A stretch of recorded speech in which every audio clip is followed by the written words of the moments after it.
Just a century ago, entrepreneurship was a strange idea. Nobody even dreamt of being an entrepreneur, except the few crazy ones who didn't want to be entrepreneurs, but just wanted to build stuff and accidentally ended up building great businesses. Even 50 years ago, entrepreneurship was not mainstream. The job was. Today, everyone wants to be an entrepreneur, and something is wrong with that. As for me, the world needs more entrepreneurs, but at the same time, everyone who really wants to be an entrepreneur should think twice, because you're far more likely to fail in business than to succeed. And this video contains some of the reasons why most people fail. If you are one of the thousands of people who have been asking to know who owns this channel, now that we're about to have 1 million subscribers, I'm ready to show you who I am. More about that soon. Let's get into this video. 1. Self-reliance. Stephen Covey makes a good case in his famous book, 7 Habits of Highly Effective People, when he preached that neither dependence nor independence is a good idea, but interdependence. The #1 attribute of most people who want to be entrepreneurs is confidence and high self-esteem. Somehow, many of these people believe so much in themselves that they overdo it by going it alone. Truly successful businesses are those who depend not on the owner of the business, but on other people to make progress.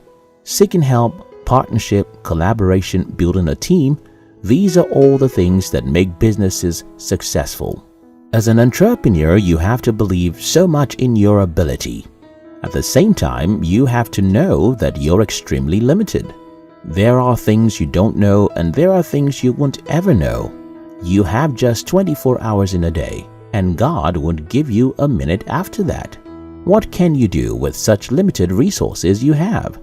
Nothing much, except you learn how to work with other people. There's an entire book Michael Gerber wrote on this subject. It's titled The E-Myth Revisited. This book teaches that businesses that succeed are those that were built in such a way that other people can run it. Unfortunately, most entrepreneurs are so important to their business that they have to be in their business for their business to work. Your goal is to build a business that can run itself. Your goal is to build a team that can come up with ideas and insights you can never come up with. Your goal is to do the work of 1,000 humans, and you can only do that if you're not extremely self-reliant. Instead of depending on yourself, seek help, look for partnership, and depend on others. 2.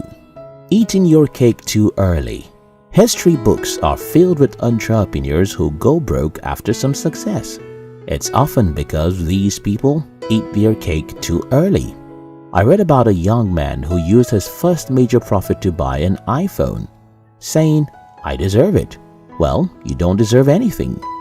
As an entrepreneur, the greatest joy you can ever have is the joy of seeing your fruit growing and contributing to the world. The greatest joy you can ever have is seeing people love what you create. The greatest joy you can ever have is seeing your business employ tens, hundreds, and thousands of people and serving the world. That's what you deserve.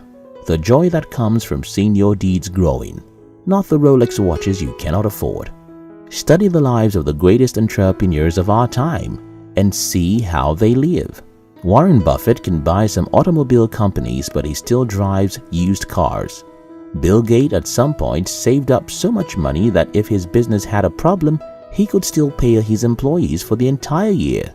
Steve Jobs was a minimalist. Yes, Elon Musk once bought a lot of luxurious cars and homes, but here's the same guy who made over $160 million from PayPal and reinvested every dollar in a new business, SpaceX, Tesla, and Boring Company. The message here is simple. Entrepreneurship isn't a 100-meter race. It's a marathon. You don't have to win after 5 months. You might not even win in 5 years. You win and can lavish your money after a long period. 3. Starting a business you have no passion for. I know, follow your passion has become a cliche, but it's still a good message for 3 reasons. First, people who do what they love are happy to get to work. These people sleep less and wake up energized because they can't wait to conquer their days. I don't use an alarm, and yet waking up at 4 a.m. isn't a big deal for me.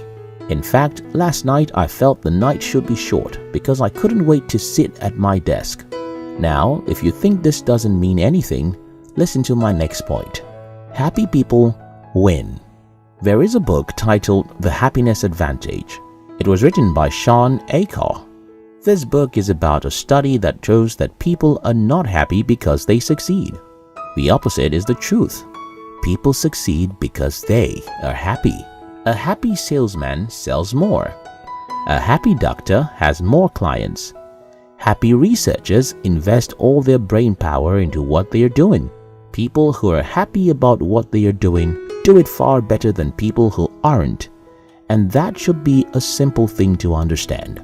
Because you can never be happy with your business if you're not passionate about it. It's just simple math that you may not be successful doing things you're not passionate about. The third important thing here is people who derive joy from their labor don't need much entertainment or material things. If you derive great joy in your work or business, all your life will be about that work and its progress. Nothing much will be important to you. You'll only buy things you need, and even if you want to waste some money on luxuries, you'll have less temptation to do it when your business is small. Now, let me make something clear here. You can still do what you hate for money, temporarily. For example, I had a job I hated for 17 months. I knew I hated it even before I started it, but that was the only option I had. In fact, my first successful business wasn't what I was passionate about. So, there's no crime in doing what you don't like temporarily. However, you must be on the lookout for your real calling. If today you are into a business you don't honestly like, you're not committing a crime as long as you see it as a stepping stone. Don't expect that business to give you true success because it won't. Expect that business or job to give you money and probably the leverage to be able to do what you truly love, because your true and lasting success will only come from what keeps you awake while others are sleeping. What makes you high and what makes you feel like you're fulfilling your destiny. I hope this video helps someone. If you are interested in knowing who I am and have some time in my world, you can join my personal channel in the description below. I love you.